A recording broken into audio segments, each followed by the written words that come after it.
Boa noite, sejam bem-vindos a mais um episódio do meu podcast Estação Verdade, aqui na Estação NP. Como sempre, eu sempre trago pessoas que eu admiro, que eu acompanho a história, a trajetória, e dessa vez não é diferente. Para esse episódio eu convidei Zeli Erbse, ela que é advogada, também empreendedora, uma defensora dos direitos das mulheres. É mãe, criou duas mulheres maravilhosas que já estão super encaminhadas, com carreiras bem-sucedidas. Estava em viagem justamente se doando para a Conferência dos Direitos das Mulheres. Esteve fora de Santiago por alguns dias e ela traz também informações quentinhas sobre tudo que foi vivido lá e o que é. Qual foi a principal demanda, qual a principal luta desta edição, da 6ª edição da Conferência Estadual, em busca, dos direitos para as mulheres. A Zeli também chama muito atenção e eu pedi para ela vir justamente nessa semana, que é a semana do ápice, dos movimentos tradicionalistas, porque ela também rompeu muitas barreiras no aspecto de tradições. Ela recebeu o troféu Anita Garibaldi, ela é muito ligada à tradição gaúcha. E a gente vai bater um papo com ela nesse podcast Estação Verdade. Boa noite, seja bem-vinda, minha querida. Boa noite, Sandra. É sempre um privilégio muito grande poder estar junto com você mais uma vez, já que também sou privilegiada de fazer parte da família Nova Pauta, que eu amo realmente. Ai, que bom. Esse é um programa, eu sei que é muito simples, é muito singelo, mas eu falo exatamente aquilo que nós vivemos no nosso dia a dia e que as pessoas estão esquecendo, não querem lembrar. O telefone, na verdade, absorveu esse contato que nós temos do olho ao olho, do cara a cara, como costumamos dizer. Eu não costumo usar muito termos requintados quando eu gosto de dizer aquilo que eu penso realmente. Então, eu sou meio curta e reta, como diz o outro. Mas é um privilégio muito grande estar aqui. Muito obrigada, merecidíssimo, porque tu é uma das mulheres que tem uma fala muito autêntica como uma representante gaúcha, mas eu penso que é do teu caráter, esse teu jeito firme, tu tem um posicionamento, tu tem ideias, mas também tu dialoga, né? Tu muda de opinião se for preciso, mas normalmente a gente vê que tu tem uma opinião formada sobre as coisas, aquilo que tu acredita e tu defende piamente.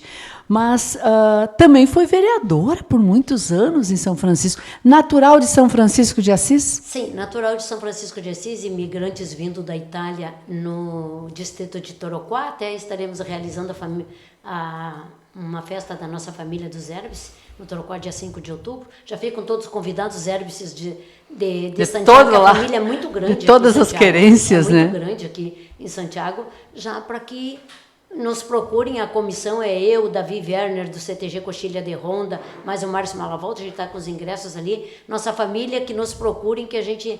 E vai ser aonde esse festerê? No 2º distrito, onde a imigração italiana chegou primeiramente ali em São Francisco de Assis. Tu não chegou a nascer no interior de São Francisco? Nasci, Sandra. Nasci, tu sabe que eu jogava bolita no interior do município. Para te ver como eu já gostava de desafiar. De romper barreiras. De romper barreiras, porque eu jogava bolita. Eu lembro que eu vivia com a unha sempre cheia de barro, de fazer o boco que a gente chamava. E a mãe chamando, Zeli, te comporta. Não tinha como, eu fugia.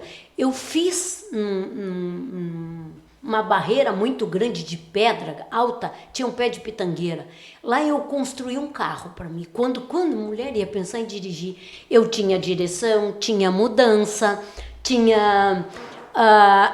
eu fazia tudo ali. O momento que eu tinha de folga, sabe o que eu fazia? Eu ia para cima do pé de pitangueira dirigir. Era uma menina arteira, então. Não, eu não era arteira, eu gostava de desafios. Porque eram aventureira, os homens que então. dirigiam. Aventureira. Os homens que dirigiam. E eu queria dirigir também. Os guris jogavam bolita, eu queria jogar bolita também. Eu fazia política. Eu quebrei a clavícula, no caso, fazendo um comício. E eu obrigava... Mas tu era criança? Criança não, uns 10 para 11 anos. É. Mas eu obrigava as pessoas... E uma coisa que me chama muita atenção, que eu nunca esqueci, tinha um casal de anãozinho. Era a Joaquina e o Neneca, eu não me esqueci. E eles estavam sempre junto conosco, com as crianças, como eu posso dizer, 10, 11 anos, e eu obrigava eles a me assistirem. E eu quebrei a clavícula em cima de uma carreta fazendo discurso como política. Quando que uma mulher ia ser política naquela época? E eu me empolguei tanto que eu corri de um lado para o outro, a carreta virou e eu quebrei a clavícula. Quebrei uma perna jogando futebol como goleira do time de futebol, era só os homens e eu de goleira, levei o pé na frente, estava molhada a grama, quebrei em 2 lugares. Olha, a minha vida foi mais ou menos assim, desafiando coisas que os homens faziam. Política, chegou a ser vereadora por quantos mandatos? Eu fui por 4. 16 anos de vereança, 4 depois eu tive na política como coordenadora dos direitos da mulher e mais 4 como assessora jurídica do Poder Legislativo em São Francisco. Tu chegou a concorrer e não se eleger ou desistiu de concorrer? Não, eu desisti na época porque eu acreditava muito no potencial de um jovem. E eu abri mão, porque já estava um pouco... Eu achava que estava na hora de dar oportunidade para a juventude. Uma oxigenada. Exatamente, a gente precisa... Não pode ficar sempre os mesmos, é preciso dar vez e voto para os novos, para que se criem novas lideranças. E eu pensei nisso num primeiro momento, parei. Mas depois eu decidi que, pela cidade ser tão pequena e era tão alto o valor que os vereadores ganhavam, eu resolvi fazer uma ação popular para baixar o salário dos vereadores. Aí o que eu fiz? Eu sentei na frente do meu escritório na calçada e eu colhi ali a identidade de todos os que vinham de fora, com o número do título e o nome. Eu precisava de 600 assinaturas, eu colhi 2.811 assinaturas. Que para baixar salário de político, todo mundo quer votar, Fiz. né? Mas não arrumou inimigo com isso? Entreguei. Zeli?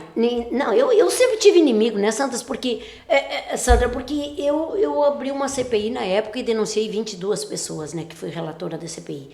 Então, eu sempre gostei de uma política, mas a política é de verdade.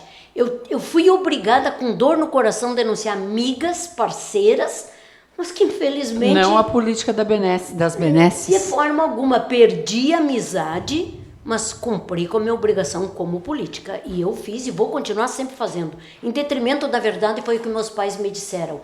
Não te preocupa com lata e não te preocupa com tijolo, te preocupa com o teu nome. É a única coisa que tu carrega. O resto que tem aqui é tudo emprestado, todo mundo vai embora, vão brigar por herança, mas o teu nome, esse vai ficar. Então, presta atenção nele. Então, eu primei sempre por isso, nessa função da política.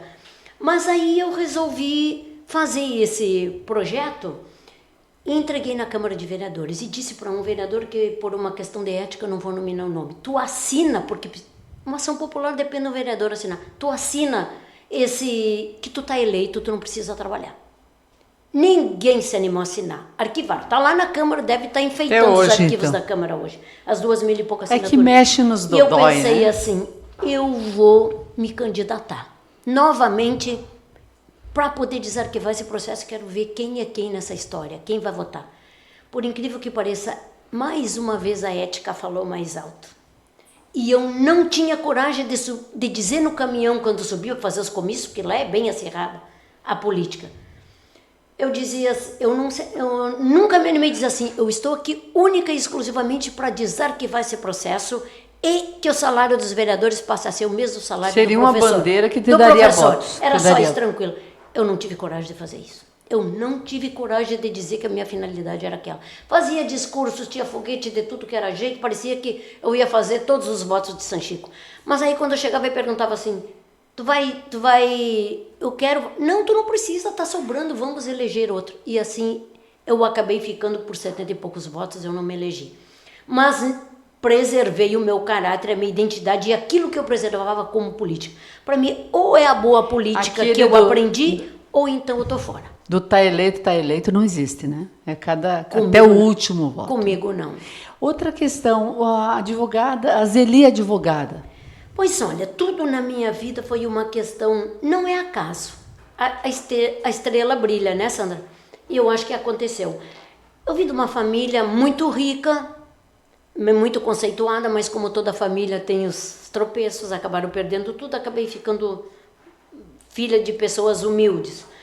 Quando eu dizia que ia fazer direito, riam de mim. E eu dizia que eu ia fazer direito e... Na época não tinham condições nenhuma. Não tinha 4 universidades, tinha Bagé, mas eu casei com 16 anos, né, Sandra? Casou muito cedo. 16, Então, na verdade, eu achava que era meu passe livre, mas não foi. Infelizmente, Lei do engano. Lei do engano. Não, eu não fui enganada, eu sabia com quem eu estava casando, mas eu achava que era... Que ia ser mais fácil. O pai não deixava ir a baile, não deixava ir a cinema, porque era escuro, essas coisas todas. Sim. Beleza. Aí eu desisti. Casei e fui fazer o 2º grau na época, casada já, né? E o que aconteceu? Eu consegui me formar. Eu saía de São Francisco às 3 da madrugada, dormia no banco da rodoviária em Alegrete, para esperar 7 horas o Bagé e a Bagé. Porque só tinha Pelotas, Bagé, a Universidade Federal de Santa Maria e Porto Alegre. O que me deu condições foi Bagé, e foi lá que eu fiz. Todo mundo dizia, tu não vai aguentar 5 anos fazendo isso. Eu vou aguentar, eu vou ser advogada. E fiz, me formei. Por incrível que pareça, eu me formei e cheguei em São Francisco. Uns 3, 4 meses já estava na época de eleições. E me convidaram e eu nem pensei. Eu já fazia política quando era criança, em cima de uma carreta, por que eu não... Digo, eu vou. E dei sorte de me eleger. E tu advogou e foi vereadora... Ao mesmo tempo, e nunca consegui ter inimigo. Aqueles que eu trabalhava acabavam sendo meus clientes, porque eu sempre primei muito pela conciliação. E advoga quantos anos, Eli? Quantos anos Em 80 e poucos eu me formei, Sandra, e de lá para cá eu advogo a vida toda. Mas ela deslanchou, minha carreira deslanchou da seguinte forma. Veja só como as coisas acontecem. No momento que eu cheguei em São Francisco, o prefeito tinha um pedido de afastamento do prefeito, da prefeitura. E ele foi afastado. E na época, o procurador jurídico não era concursado. E ele tinha que levar o processo para as DPMs de Porto Alegre fazer a defesa do prefeito. E me chamaram, e eu fui. Tu pega o processo e diz que tu vai fazer a defesa do prefeito. E eu entreguei para o defensor da prefeitura, ia até Porto Alegre e fiquei no meu escritório. Vejam vocês, chegou o Ministério Público na época, era o Barbará, que estava em São Francisco, chegou e me disse na oportunidade, eu estou aqui com a RBS e nós queremos ver o processo, ler o pedido, o acolhimento do juiz para o afastamento do prefeito. E eu disse, negativo, não vou mostrar. Mas como que vai negar? Sim, mas a RBS não é parte no processo. Eu estou no meu prazo. Quando terminar o meu prazo, chega aqui, manda quem quiser sequestrar o processo, busque a apreensão do processo, seja lá de que forma for. Mas enquanto estiver no meu poder, o processo não vai ser mostrado para ninguém. Tu subiu nas tamancas. Eu não sei de onde que eu tirei coragem, mas foi ali que eu... Rodou a baiana! Foi ali que eu disse. E ele disse, mas isso é um desrespeito à RBS não ter acesso. Não, a RBS não é parte do processo. Quando ela for parte do processo, tudo bem. Eu estou no meu prazo, eu vou usar todo ele no momento que terminou, estou entregando no foro e a RBS vai poder saber toda a informação. Que tiver a informação necessária. Foi ali, Sandra, que ninguém mais segurou na minha carreira. Veio da DPM, a defesa não foi a melhor mídia, então, foi ter negado o acesso. Exatamente, eu ter entrado de cabeça naquela situação. Veio de lá, mandaram, o prefeito reassumiu a prefeitura de novo, e aí o pessoal chegava no escritório e dizia, mas se tiraram o prefeito e tu trouxe ele de volta para a cadeira da prefeitura, tu faz qualquer coisa. E foi aí que ninguém mais me segurou. Foi digamos assim, foi uma conspiração positiva do universo, né? Com certeza, com certeza. De ter tanta vontade que eu tinha de ser advogada. E ser uma boa advogada, isso é importante também. Né? Não posso reclamar. Se alguém perguntar em São Francisco, meu serviço eu sempre fiz com muita lisura. Muita lisura. As pessoas sempre, quando me enxergam aqui, dizem, o que tu está fazendo aqui? É melhor, uma das boas advogadas de São Francisco, o que está fazendo? Mas eu posso ser boa aqui também, quem é bom pode ser bom em qualquer lugar, né? Em qualquer lugar. Tu poderia ir para qualquer lugar, mas tu escolheu. Eu sei que tu está na iminência de pedir transferência da tua OAB para Santiago também, né? Como é que tá isso aí? Sim, eu já fiz a transferência do meu título, hoje eu já faço parte da... Vota aqui. Já votei eleição passada aqui, né? Tenho o meu movimento do partido também, que eu trabalho junto, sou filiada. Qual partido tu é filiada? Progressistas. Eu faço parte das mulheres progressistas. Já estava, a gente já foi vereadora pelo Progressistas. É, pelo Progressistas. Sempre. Não, eu vim lá da Arena, PDS, e agora já estou no Progressistas, né? O partido vem vindo. O partido muda de nome, de sigla, e tu segue junto. Eu sigo atrás. Aí já me filiei, já votei na eleição passada aqui em Santiago e agora quero trazer minha OAB para cá. Eu posso trabalhar em qualquer lugar, mas eu quero participar da OAB com os daqui. colegas daqui, porque todo evento que tem eu não tenho conhecimento. E por que tu escolheu vir morar em Santiago? Eu sempre amei Santiago. Sempre achei uma cidade assim extraordinária para morar, até porque tem muita diversidade. Para quem realmente gosta de trabalhar, é um lugar excelente de oportunidades. Vamos voltar um pouquinho. Já era mãe na época que tu te formou? Não. Eu tinha 16 anos e eu fui ganhar a primeira filha com 22. Tá. Tu tem 2 filhas, já Duas. Hoje estão nas suas carreiras. O que foi a maternidade para Zeli? Na verdade, Sandra, as minhas filhas é um dos grandes presentes que eu ganhei da vida. Porque tem uma que está com 17 anos de polícia e tem gente que tem 30 e sai na 4ª classe. Não sai com 4ª classe, ela já pegou todas as promoções e já é comissária de polícia, se mudou para Torres agora e inventou que iria dirigir jet ski para ajudar a aproveitar no processo de verão, quando eles trabalham, da Polícia Civil. E eu comecei a rir quando ela me mandou os vídeos fazendo aula, pois já está com habilitação, eles eram em 20 e poucos, ela tirou 10 como mulher na avaliação e já está pilotando jet ski para correr atrás de bandido. Para qualquer problema que acontecer, até mesmo na operação. Como é que é o nome dela, Zeli? Claiane Siqueira. Claiane Siqueira, minha parenta, inclusive. Sim, o meu ex-marido era Siqueira. E a outra filha? A outra também, posso dizer, bem sucedida. Hoje eles têm um escritório de advocacia em Porto Alegre e em todo o Brasil. São 4 sócios e eles fazem audiência em todo o Brasil. Ela também é advogada? Também é trabalhista. E eles hoje têm 123 advogados trabalhando no escritório deles. Associados? Eles trabalham, são funcionários, São funcionários dos quatro sócios. Como é o nome dela? Daiane de Siqueira. Daiane. O pai é filho de chocadeira, né? O pai não quis colocar o herbicida dele. Tu foi casada há quantos anos? 13. Foi o que deu para suportar, 13 anos. 13 anos. Eu precisava da minha carta de alforria com condições financeiras, porque eu sempre fui muito desafiada. O meu pai não queria que eu me formasse. Meu pai dizia, os filhos serão bons, excelentes cidadãos. Tu, mulher, só faz essas gurias estudar, não vai dar para nada. Né? E eu tinha um desafio de mostrar que eu... Tu é movida a desafio, então? Eu sou movida, porque tanto que se alguém olhar nas minhas redes sociais vai dizer, a vida me desafia, eu dobro a aposta. Ah, sem dúvida nenhuma, não tem medo. Tu, depois de 13 anos, foi tu que decidiu se divorciar, se separar?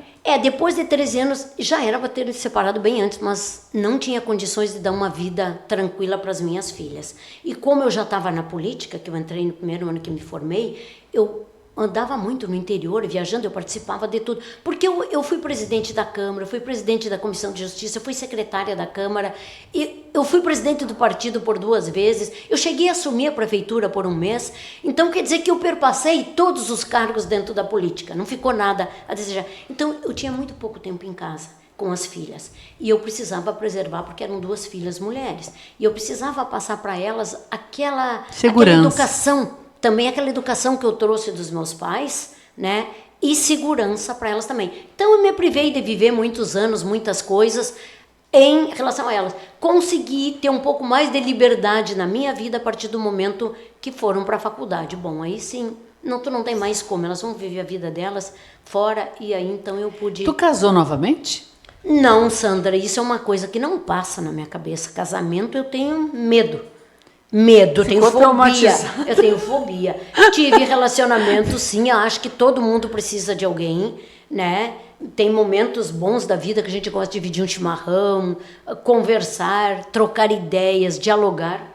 Mas acontece que eu acho que a gente pega um cacuete de morar sozinha. Tá com cacuete, então.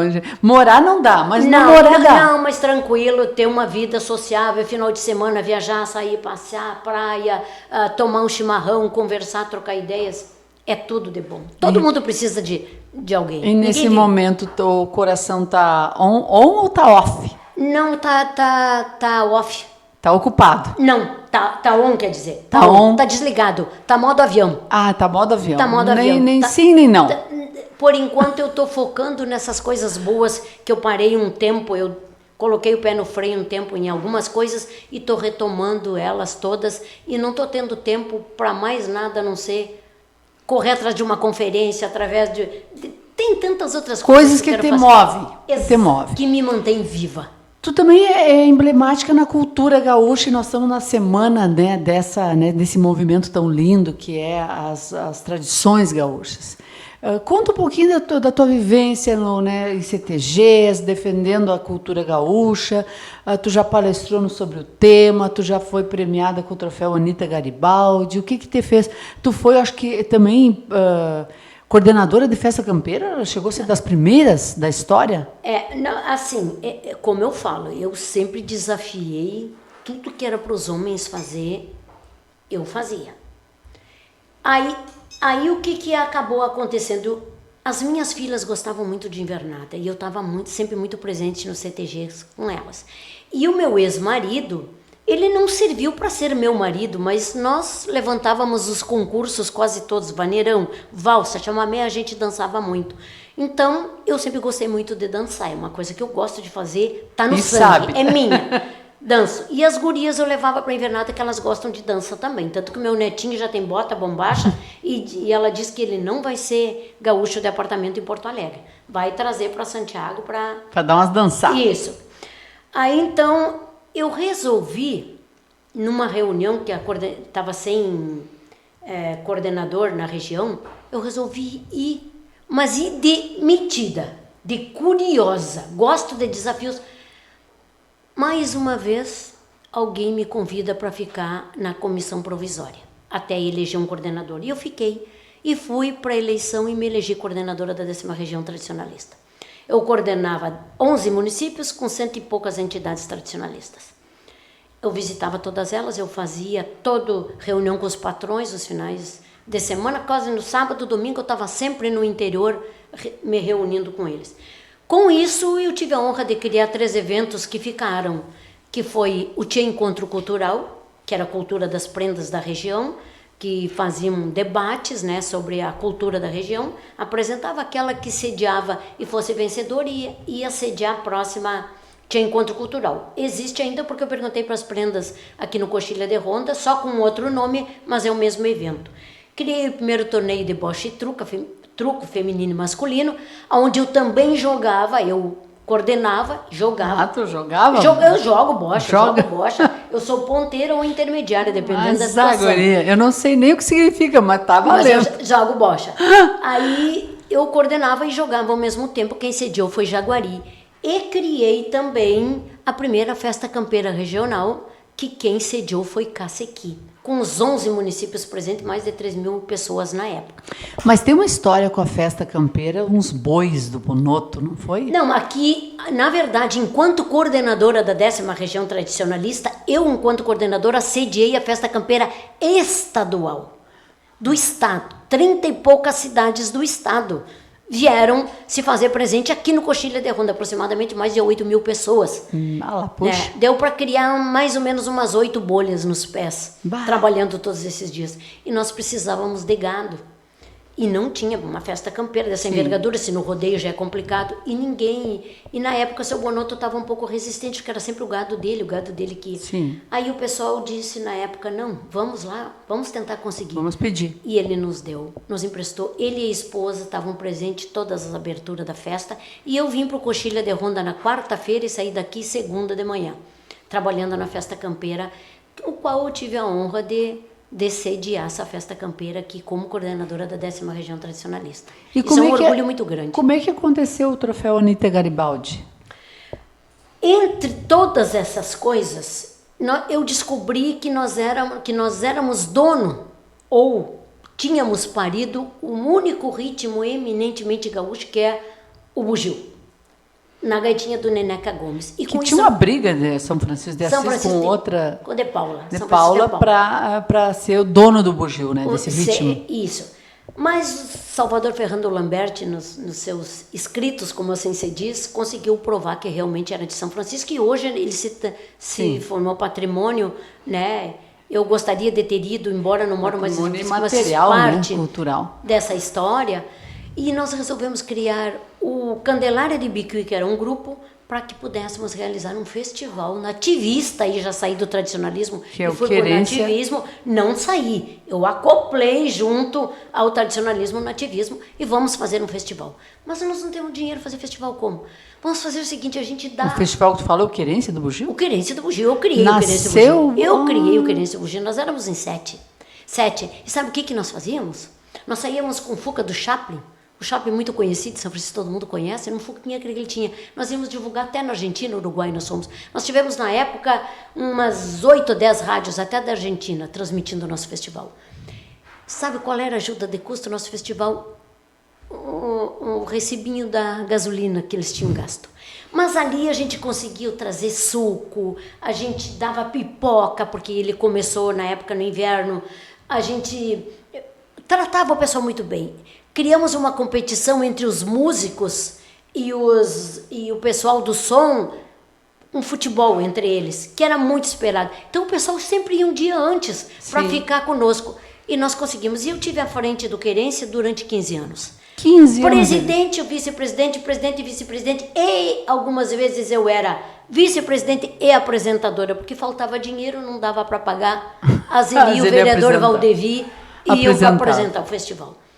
Nós assoviava e chupava a cana, literalmente, mas o festival acontecia. Saía. Até que cresceu e ficou muito conhecido. Hoje, infelizmente, não está mais.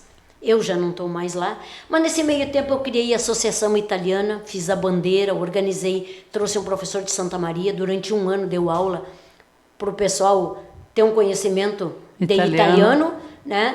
E também fui, esse né nós temos que tirar, né, Sandra? Sim. Esse né não pode existir na nossa fala, temos que eliminá-lo. Aí eu fui também presidente da Associação dos Vereadores do Vale do Jaguari, que pegava todos os municípios. Com isso tudo, o Estado avaliava para escolher o troféu Anita Garibaldi quem realmente tinha feito algo pelo município, pela região, pelos municípios. Que impactasse a vida das comunidades. Exatamente. Como eu conseguia concentrar esse monte de situação, que eu disse aqui algumas, ficou muito. E nesse exato momento, quando mulher não era, eu fui sócia capataz do Negrinho do Pastoreio, eu fui patroa do Negrinho do Pastoreio, eu fui presidente do clube. Quer dizer, eu perpassei tudo, porque eles me diziam assim, meu pai dizia que eu não ia ser nada. O meu marido dizia que eu ia me separar dele e ia morrer de fome. E eu tinha que mostrar que não. Então eu sempre fui movida a desafios. E continuo sendo até hoje. Hoje eu não provo mais nada para ninguém. Sim. Mas eu provo para mim mesma. Isso se tornou uma dor tua? Tu te mostrar que tu... Eu não sei se é uma dor, mas isso me tornou muito forte. Me mostrou que quando a gente quer, é capaz de qualquer coisa. Basta querer. E tu esteve sempre em frentes muito ligadas até ao próprio machismo estrutural. Tu vivenciou esse machismo? Tu sofreu com preconceito durante as tuas jornadas? Eu posso até ter sofrido, mas não percebi. Porque passava por cima que nem um rojão. Por cima. Olha, cedia uma festa campeira estadual e também criaram uma festa campeira regional. Sabe que a parte tradicionalista é bem complicada, a parte campeira é mais complicada.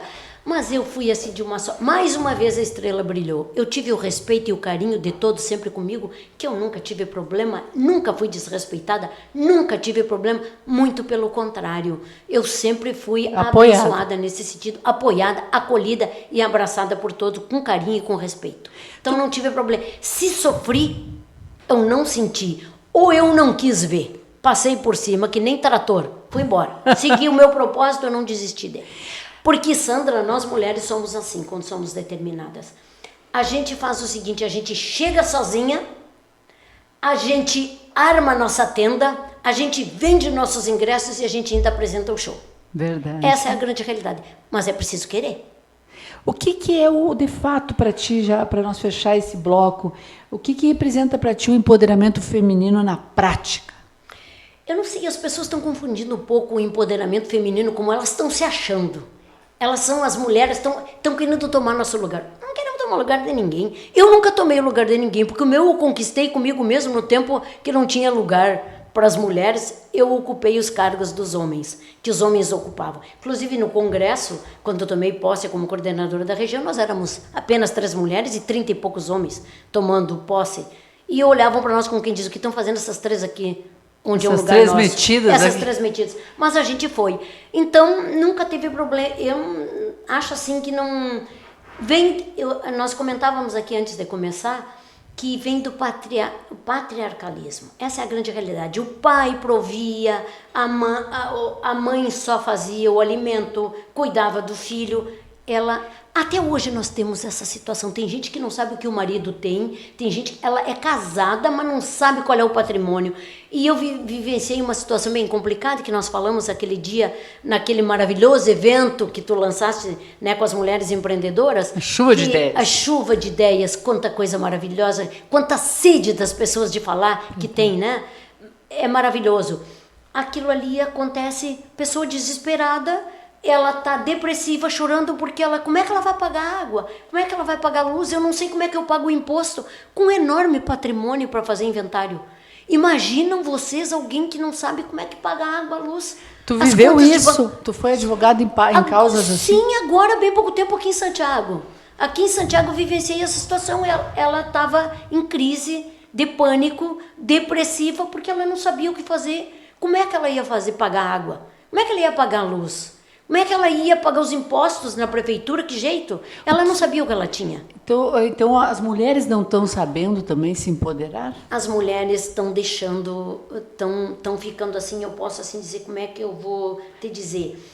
Elas não se deram conta que na verdade o nosso empoderamento é adquirir conhecimento, nos fortalecer, para poder gerir as nossas vidas em caso daqueles que foram talhadas apenas para casar e ser dona de casa, se houver um rompimento dessa sociedade conjugal, possa seguir tocando a vida. Sim. E elas não estão sendo preparadas para isso.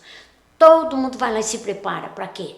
Para o casamento, para o vestido, quero ter um filhinho, a casa bonitinha, e ninguém se preocupa.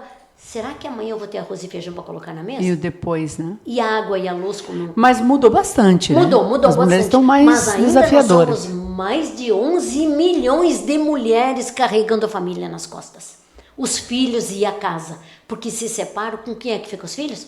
Com a mulher. Quem é que acaba tocando? E se chegar a ser desafiada como eu, que disse que eu ia morrer de fome porque eu ia não ter comida para dar para minhas filhas... Mas ainda a gente vai carregar nas costas. Tu criou tuas filhas para serem independentes? Sim, eu sempre, o momento que eu tinha para sentar em casa, eu dizia que elas tinham 2 caminhos para seguir. Podiam traçar o de ser mulheres bem-sucedidas ou fracassadas. Era elas que escolhiam. Na verdade, Sandra, vou te falar bem a verdade. Eu dizia assim, com palavras até um pouco rudes, mas eu dizia, vocês podem ser... Porque elas tinham muito orgulho de mim, que eu era advogada naquela época. E bem-sucedida, graças a Deus, posso assim dizer, não querendo levar isso como... Mas como orgulho mesmo. Sim, como orgulho. Não como exibicionismo. Não como exibicionismo, de forma alguma. Mas assim, então elas quiseram as 2 ser advogadas. Só que a mais velha disse, mãe, eu não gosto da advocacia. Me dá 6 meses para trabalhar, eu vou fazer um concurso. Se eu não passar, eu venho vomitando mesmo do escritório, mas vou continuar. O que aconteceu? Ela passou em 2 concursos. Chamaram a Polícia Civil primeiro, ela foi. Depois chamaram... Mas tu disse para elas que elas tinham 2 caminhos. Ser como eu, como a Zeli, né? Como a Zeli conquista o diploma, a doutora Zeli, como vocês sentem orgulho de ouvir dizer... me chamar de doutora, que eu nunca gostei. Elas tinham orgulho de ti. Tinham orgulho. A outra também quis a mesma coisa, mas continuou porque gosta da advocacia. Mas eu digo, ou tem outro caminho. Vocês saem, se drogam, bebem, passam as noites acordadas, de repente vem uma gestação inesperada, vocês ficam grávidas com filho para criar. E eu não vou criar. Eu dizia... Mas já nessa ali, tu já não acreditava que elas pudessem ter 2 caminhos, o estudo ou o casamento bom? Não, como a maioria das famílias. Eu nunca pensei, eu nunca levei para elas como forma de vida casamento bom. Casamento bom no sentido amoroso, carinho, sim, respeito, escolher fidelidade, bem. Escolher bem. Mas não como questão econômica ou gerenciamento de vida. Nunca. Gerenciamento de vida, eu sempre disse, é de vocês. Aí vocês vão ficar em casa lavando fralda, cuidando do bebê, porque a mãe não vai cuidar, eu criei vocês duas sozinha. A independência econômica que você defende tanto hoje não é para a mulher sair se separando nem nada. Se quiser, é para ter escolhas, né? Direito de escolha, porque muitas vezes ela não tem. E de se posicionar dentro de um relacionamento também, porque muitas vezes tu acaba sendo omissa e não resolvendo e não dialogando, porque tu não tem fez medo. nada, tem tu medo. Não tem... Da onde comprar uma meia se rasga? Como eu falando, sinceramente, tu sabe que nós mulheres a gente cruza a perna e rasga a meia. Sim. Tem que comprar outra e não tem de onde tirar, porque não trabalhou, não fez nada. Essa é a grande realidade. Então, era nesse sentido, para que elas pudessem ter essa dependência econômica, que todas... Foi tão feliz a delegada Nadine aquele dia na fala dela. Na URI, quando ela disse que antes de pensar no vestidinho, na roupinha, no casamentinho, pensa primeiro na profissão, pensa na liberdade. Sustentabilidade para poder ser quem tu queres realmente ser. Aí tu vai poder ser boa esposa, vai ser boa mãe, vai ser uma cidadã. Vai ter escolha. Exatamente. O empreendedorismo na tua vida, né? Porque tu também teve negócios e tem hoje em Santa Maria uma loja especializada em trajes para noivos. Tu é tu causa na gente inquietudes, porque uma mulher que defende o feminino assim tão claramente tem uma loja de trajes para noivos. Roupa, né? Masculina. Sabe, Sandra, que as pessoas dizem assim, os homens... Eu não tenho problema para lidar com os homens. Eu acho que eu trabalhei tanto isso, porque, na verdade, não é eles que nos, vamos dizer assim, como é que eu poderia usar uma palavra, nos crucificam, como a gente costuma dizer. Não somos nós mesmos. Somos nós, mulheres, que somos inimigas de nós mesmas, não são os homens. Aí vem novamente o patriarcado, é o costume, a cultura. A cultura, ela nos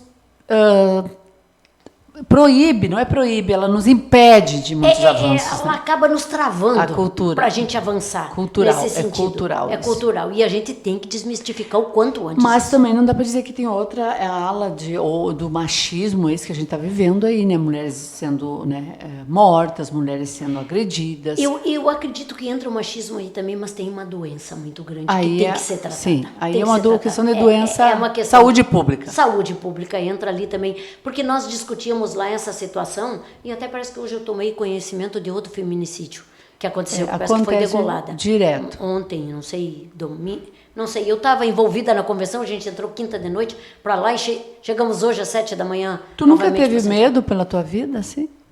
Sandra, eu não tenho medo. Eu não tenho medo de nada. Eu me jogo sem paraquedas em qualquer coisa que eu quiser fazer. E não tenho medo de ter que retroceder, pedir desculpas. Não, isso é uma coisa, essa história, medo eu não conheço. Sabe de quem eu tenho medo? Do velho lá em cima. Esse sim. Do castigo divino. Mas eu não faço nada para merecer castigo divino. Então tá tudo certo. Né? Então tá tudo tranquilo, porque eu acho que, voltando lá no empoderamento que a gente fala, sim, eu acho que empoderamento não é para dizer que somos melhores ou queremos ocupar o cargo dos homens, não, pelo contrário, né? Nós queremos apenas aquilo que nos foi... como é que foi sequestrado ao longo dos anos e que nós não podemos vivenciar, né? E que hoje a gente está aos pouquinhos vivenciando. Mas a mulher que realmente é empoderada e que se considera empoderada, ela não é empoderada só na profissão ou enquanto mulher. Ela pega para a profissão, para a vida pessoal, para a sociedade, para todos que os rodeiam. Por quê? Porque a mulher que realmente é empoderada, ela não adquire conhecimento para ela, para ser doutora Zeli. Ela vai querer dividir o conhecimento que ela adquire com as outras mudar pessoas. A sociedade. Essa é a mulher empoderada. Então, tem que desmanchar esse conceito de achar que nós, mulheres empoderadas, estamos querendo ser a Sandra Siqueira está empoderada. Está se achando. A Zeli está empoderada. E assim tantas outras. Eu sinto porque nós estamos conversando aqui. Verdade. Mas não é isso. Tudo aquilo... Você divide o tempo todo tudo que tu aprende nas palestras onde você viaja, onde você vai, em todos os lugares. O que é isso? Empoderamento e dividindo o teu conhecimento empoderamento com outras pessoas. De saber, né? Exatamente. Tu estava falando do empreendedorismo, nós estávamos falando e entrou no meio... Exatamente, Aí, o que aconteceu? Mais uma vez eu fui chamada para administrar essa loja em Santa Maria. Eram 3 lojas, a feminina, a masculina e a moda noiva. E a masculina estava passando por situação caótica. Difícil. E eu fui trabalhar.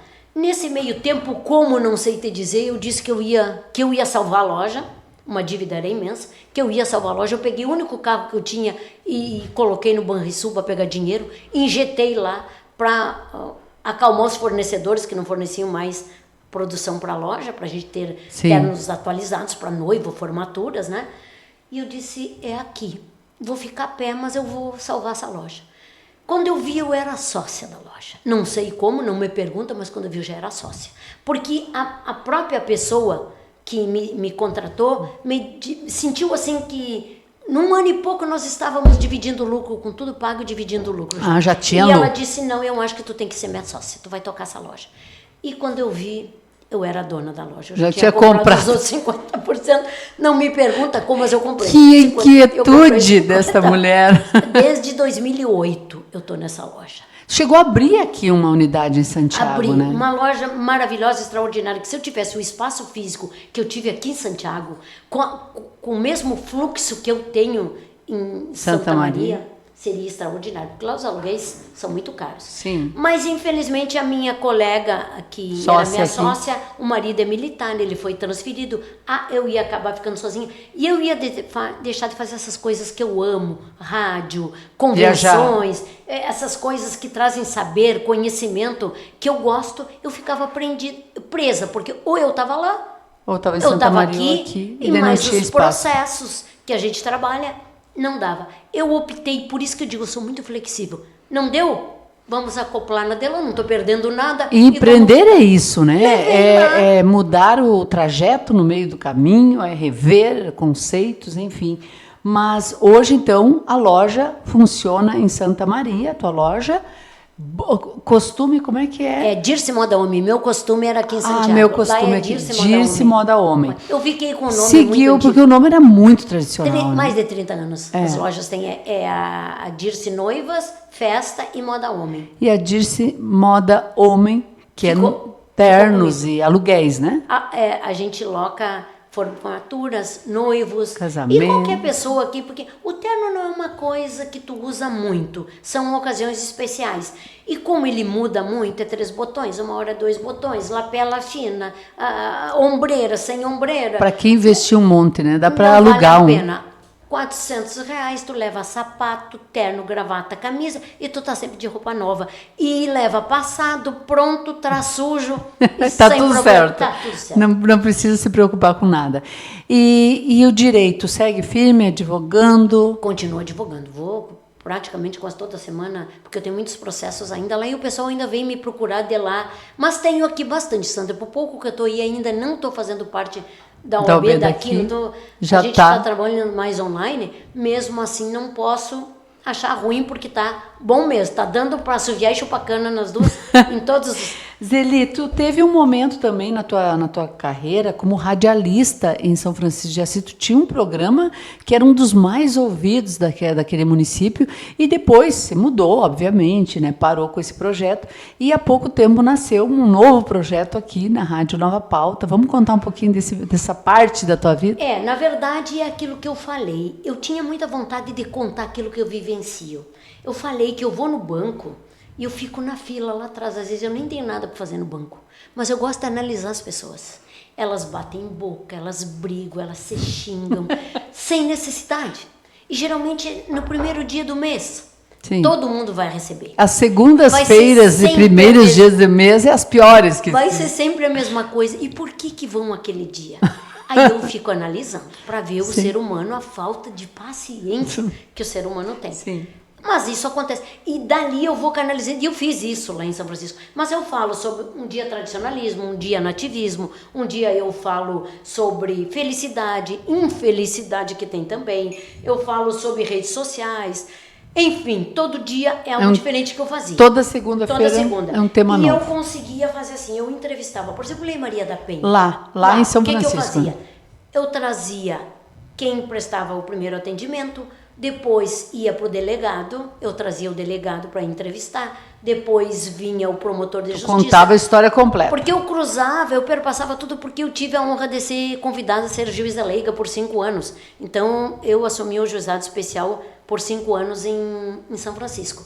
Então, eu conseguia trazer, por exemplo, o promotor de justiça, que era o próximo passo depois, quando ainda poderia desistir da ação, né, que o promotor não era o dono da ação, como ele representou do Estado, mas no caso da Lei Maria da Penha, pode retirar lá ainda, mas não naquela época. E depois, então, o juiz. Tanto que eu fiz um pinga-fogo na Câmara, na época, que eu tive que... A extensão foi tão grande que eu tive que levar um telão para a praça, colocar lá fora, de tanta gente que tinha. Por quê? Porque veio a Defensoria Pública, veio o delegado, o juiz e o promotor, e eu mediava, porque eu tinha organizado na Semana fogo no da parquinho. Mulher. Era o legítimo pinga-fogo mesmo, porque todo mundo tem sede de saber as coisas e não sabe. E eu proporcionava que ele soubesse sem ter que pagar uma consulta para o advogado. Sim. E foi anos assim. Aí eu fui pedir o programa. Queria pagar para fazer o programa. E ele disse, não, mas não sei, vamos ver. Vamos começar para ver o que acontece. E eu fui. E aí era 15 minutos. E aí ele me deu 20. E aí ele me deu meia hora. E aí depois já estava 45 minutos e não me cobrava nada. Porque era uma audiência extraordinária do programa, porque eu falava aquilo que a gente vivencia o dia todo. E que as pessoas querem saber. Sem rodeios. Sem problema de usar termos requintados que as pessoas não sabem o que tu está falando. Né? O juridiquês não. Nada de latim, não. Até termos jurídicos, muitas vezes, eu faço um atalho para que a pessoa entenda realmente o que eu estou dizendo. E a simplicidade da linguagem é a que mais conecta, né, Zeli? Ela é a que mais as pessoas se conectam e entendem. Exatamente isso.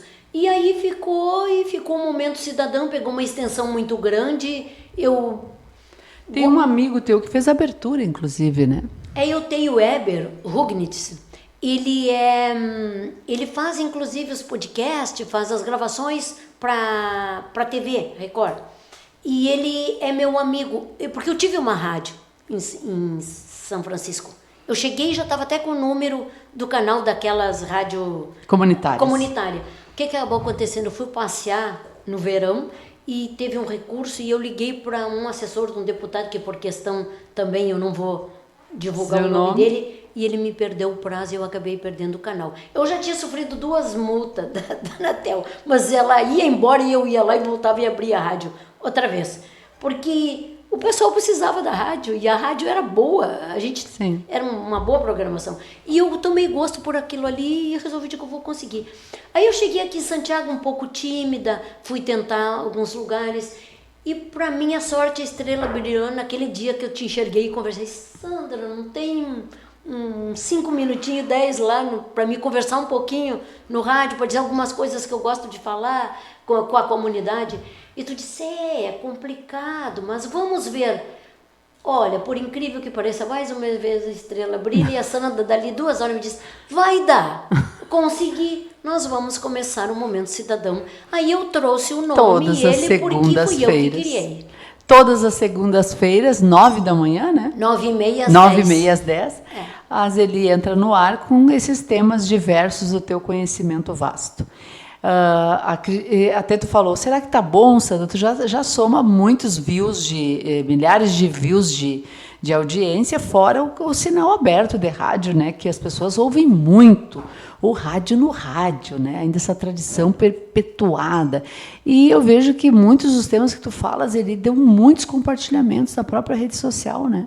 Ele começou um pouco tímido, 1.100, foi para 1.400, 1.600, 1.800, 2.200. Esse último, quer dizer que para quem começou recentemente, sim, e muitos compartilhamentos, a gente pega aí, já deu 35 compartilhamentos, 22, é gente que tá... Eu tenho colegas, inclusive, de Caxias do Sul, eu não digo colegas porque eu não me considero radialista, eu sou uma pessoa que gosta de dizer aquilo que vivencia, o nosso dia, que vivenciamos o dia a dia, mas que já está repostando lá que ele faz um programa de rádio. Em suas emissoras. E nas emissoras também. Então, quer dizer que isso Isso bacana. nos deixa feliz. E o rádio, tu tem paixão pelo rádio, né? Porque a gente vê que tu fala com um brilho no olho, Sandra, eu acho que eu tenho paixão por tudo nessa vida. Sabe, tudo aquilo que... Eu me incomodo muito pouco com as coisas. Eu sou muito resiliente, eu sou muito paciente. Para mim, tudo tá bem. O que te tira do sério, assim, de ver a Zeli brigando, né? Porque tu tem uma eloquência que parece que tu tá sempre chamando alguém a tomar partido de algo, né? Acontece que na política tu não pode chegar lá e dizer o teu prefeito é ladrão. E aí dizer, ele é ladrão mesmo. Sim. Claro que não. Eu tenho que vir com veemência dizer... Eu vou procurar saber se isso é verdade. Eu não aceito de forma alguma que isso seja verdade. Mas eu vou procurar saber e vou trazer aqui. Eu tenho essa flexibilidade e muitas vezes, se precisar, pedir desculpa. Eu não tenho vergonha de pedir desculpa para ninguém. Eu assumo a minha culpa em todas as situações que eu errei. Mas também não está errada, defende até a morte. Mas como dizia meu avô, eu perco as calças correndo, mas não me entrego. Ele costumava de dizer, era bombacha, eu perco a bombacha correndo, mas não me entrego. Se eu tiver razão. Mas se eu não tiver razão, eu sou flexível e peço desculpa se for necessário. Então, eu gosto de tudo isso. Mas por isso que eu digo, eu tenho tanta coisa que eu pesquiso, que eu analiso, que eu olho, que o que eu quero fazer? Eu quero contar. Sim. E o rádio, não tem lugar melhor que o rádio. Não tu quer ter uma vida longa, Zeli? Eu acho que é o sonho de todos nós, né? Vida longa. Tem gente que não, né? Que quer viver até tal tempo, outros querem viver infinitamente. Tem gente que diz assim, tu já sabe tudo, tu já fez tudo. Não. O dia que eu já fiz tudo e que eu souber tudo, eu já tô morta. Porque eu já parei de viver, porque eu sou uma eterna... aprendiz e eu gosto de me desafiar. Eu não desafio ninguém. Eu me desafio eu própria. Para ver se eu sou capaz de fazer. Falando em desafio, tu esteve agora representando Santiago, né, nessa conferência, a 6ª Conferência Estadual de Políticas para Mulheres. E o que ficou definido lá? Elegeram 3 conselheiras para nos representar em nível Brasil, é isso? Nós fomos, aqui a gente fez a convenção, a nossa municipal, né? Eu acho que tu estavas presente na convenção municipal. Eu palestrei ali. Palestrou. Na roda de conversa. Na roda de conversa. Eu chamava, quando eu fazia, ciranda de conversa. Eu gostava de falar muito isso. Eu gostava de dar oportunidade para as pessoas falar também, porque as pessoas gostam de falar, né? Aí, o que aconteceu aqui? Tinha que sair as delegadas. E nós conseguimos em 8 delegadas daqui de Santiago, representando a cidade de Santiago, para tentar. Nós já tínhamos eleita uma delegada para nacional, em Brasília, mas nós precisávamos da sociedade civil levar mais uma. E nós tivemos que ficar até ontem, 11 horas da noite, para garantir mais uma vaga e trouxemos as 2 vagas de delegado para nacional. Nessa convenção aí, essa conferência, tinha gente de todo o estado, né? Era convenção, era estadual. Tinha, eu não sei, quem acompanhou meu Face viu que lá tinham indígenas, lá... Toda a representatividade. Tá, entre os temas que o Rio Grande do Sul vai levar para a convenção como prioridade, qual deles te chama mais atenção? Todos eles, Sandra, porque todos são impactantes, eu acho que é de suma importância. A violência que está acontecendo. Mais aparato para que dê mais suporte para tentar combater essa violência que está acontecendo. Violência de gênero, né? Ela é literalmente de gênero. É pelo fato de ser mulher, um ódio que muitos, né, homens têm pela mulher. Exatamente, é o que eles chamam de misoginia. Misoginia. Ódio de mudar a mulher. Ódio, exatamente. Então, o que acaba acontecendo? Eu digo muitas vezes que nós mulheres, e analisando a convenção, que tudo que eu participo, mas eu também analiso. Sim, tu é observadora. Eu tenho um sistema de ouvir, escutar e não ouvir, porque quem ouve entra por aqui e sai por aqui. Quem escuta, guarda, né? E a gente viu, meu Deus, 600 mulheres engalfinhando naquela conferência. Aí a gente vê como é complicada a situação e a gente chega a perceber que as nossas próprias inimigas não são os homens, são as próprias mulheres. Mas por que tu viu isso? Mulheres. Porque elas estavam concorrendo entre elas? Ou? Exatamente, elas queriam tomar umas vagas da outra, aumentar as cotas a qualquer custo, sendo que tem um regulamento que define tantas cotas para negros, tanta cotas, banco civil, governamental, enfim, quem faz uma convenção Sim. sabe como é que funciona, é bem delicado, é bem complicado, mas elas eram, de forma alguma queriam, aí apresentavam a mesa quando estava tudo pronta, já para definir as cidades, para definir aquele monte de cidades, né, de todo o estado, 490 e poucas cidades que vão para a convenção nacional. Começava tudo de novo a recontar quem tinha sido, quem não ia. Mas eleitas foram então três mulheres. Nós fomos 8 delegadas aqui representando Santiago. Não, mas lá para a convenção nacional. Duas delegadas. E elas, mas uma das bandeiras é a cota partidária também, né? Também. A violência, formas, mais casas de abrigo, mais situações para dar fortalecimento a essas mulheres vítimas de violência. Mais apoio em todos os gêneros. Procurar fazer com que, se nessas casas de apoio quem fique cuidando são mulheres, vai ter que mexer na legislação, talvez federal, porque a gente sabe que lá na federal tu não pode dizer, esse cargo é só para mulher. Não tem distinção. Não tem existe. Distinção. Né? Porque aí nós vamos cair na mazela, aquela que não são, todos não são iguais perante a lei. Não pode. Então a gente tem que cuidar isso aí. Mas na medida do possível, sim. Outra coisa, nós perguntamos, são 53,9% de mulheres. Parlamento 18%, e não vou citar mais aqui, porque a questão não é só política. Mas e onde que está a nossa representação? Santiago, nós somos, trazendo para cá, 50 mil habitantes agora. Restou uma vereadora. Última das Uma vereadora. E aí eu pergunto... Tem candidatas ali para a próxima? Aonde que estão as mulheres que não votam nas mulheres, por quê? Aí eu fiz uma pergunta para isso. Digo, mas e quem me revela esse segredo que está guardado, as 7 chaves, por que as mulheres não querem votar nas mulheres? Aí vem aqui levantar a bandeira que diz que não tem representatividade. Mas se vocês não votam nas mulheres... Mas aí voltamos para a questão da cultura. Patriarcado. O homem tem que ser político, a mulher tem que ir lá votar no homem, não tem que votar na mulher. E nós já mostramos que somos mudança capazes. De conceito, mudança cultural, e elas levam tempo, mas então vai esse ponto para ser debatido lá na Nacional. A gente pediu isso, meio a meio de cotas. Inclusive 50-50. 50-50. Eu sei que até poderia ser 53, né? Poderia ser o que nós temos, né? Sim. Seria. Mas tentamos os 50-50. Vamos ver o que vai acontecer. É uma ousadia. Essas mulheres briguentas vão à luta. E mais algumas outras coisas que há uma necessidade de mudança, né? Que foram outros temas. Eu trabalhei mais porque eu me candidatei aqui pelas mulheres empreendedoras na sociedade civil, na conferência. Então eu tinha que defender uma situação aí, o que tu falaste, a gente falou, Lorpinho, do financiamento para as mulheres. Sim.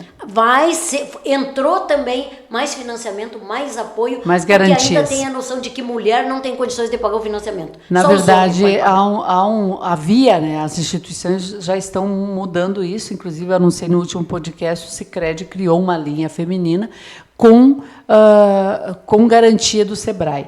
Porque as mulheres, muitas vezes, né, Zeli, isso a pandemia mostrou, a defesa das instituições, elas têm que abandonar as suas carreiras, em detrimento do cuidar. Né? Então, a solidez dela permanecer empreendendo não era tão forte quanto os homens. Então, realmente são dados muito, muito técnicos. Mas eu sempre disse, a mulher precisava de um fundo garantidor, e eles estão nascendo. E isso aí vai mudar, vai ser uma revolução da mulher no empreendedorismo.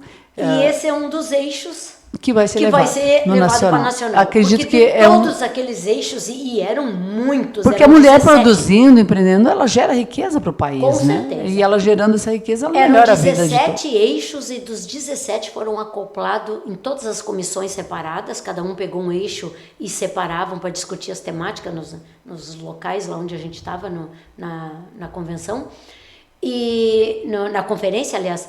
E de todos esses saiu esses 3, os mais relevantes que vão para a Nacional, para serem discutidos. Maravilhosos, temas maravilhosos.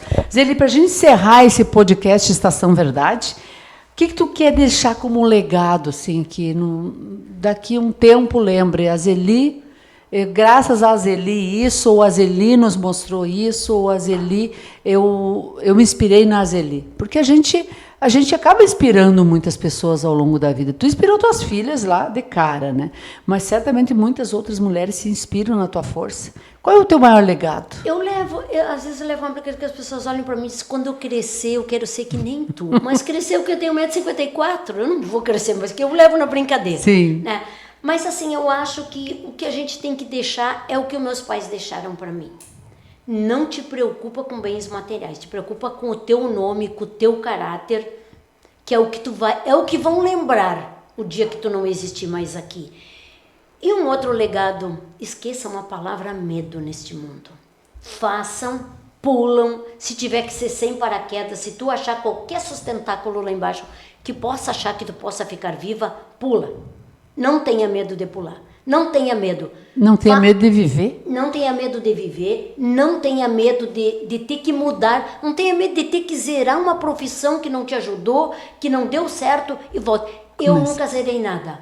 Com exceção dessa loja, mas eu não zerei porque eu acoplei na outra. Eu comprei a parte da minha sócia e levei para Santa Maria. Então ela continua trabalhando igual. Mas assim... Mas tu reviu rotas. Exatamente. Eu ia num caminho que eu estava vendo que eu chegava lá e não podia passar para outro lugar. Então vamos mudar o caminho. Vamos para cá e não vamos perder tempo enquanto ela ainda tem lucro, ela está tranquila, vamos fazer o que tem que ser feito. E é isso que tem que fazer. Não se prenda a algo que não está te fazendo bem, que não está te fazendo crescer e que não está te rendendo nada. Não tenha medo de trocar na hora que for necessário. Agora, também não se suicida, como a gente costuma dizer, se atira no escuro, né? Tu tem que enxergar pelo menos alguma coisa que tu possa... Algo para se firmar, né? Com certeza. Zeli, muito obrigada pela tua sinceridade. Esse é o podcast Estação Verdade, gente. E por isso que eu trago pessoas que eu sei que têm essa verdade muito clara, né? Tem as suas opiniões fortes, tem uma história importante para contar. Te agradeço pela sinceridade, pela honestidade na fala, pela entrega aqui. Muito obrigada. Eu que agradeço. Nem tenho palavras para agradecer esse momento tão significativo e tão importante. Para mim, eu já recebi pessoas que dizem que gostam muito de ti, que tem uma das melhores entrevistadoras que está tendo em Santiago. E gente que é muito crítica, eu posso te dizer isso, gente muito crítica. Obrigada. E então isso é para mim, eu me sinto lisonjeada nesse momento e mais feliz ainda pela oportunidade que tu me deste em fazer parte da família Nova Pauta. Por isso que eu quero continuar, quero o apoio da comunidade de Santiago e de todos os que nos ouvem, né? Para que nós consigamos trazendo mais o nosso cotidiano, o nosso dia a dia através da 100.7 Nova Pauta. Mais informação, não é isso? Boa noite. Ficamos por aqui.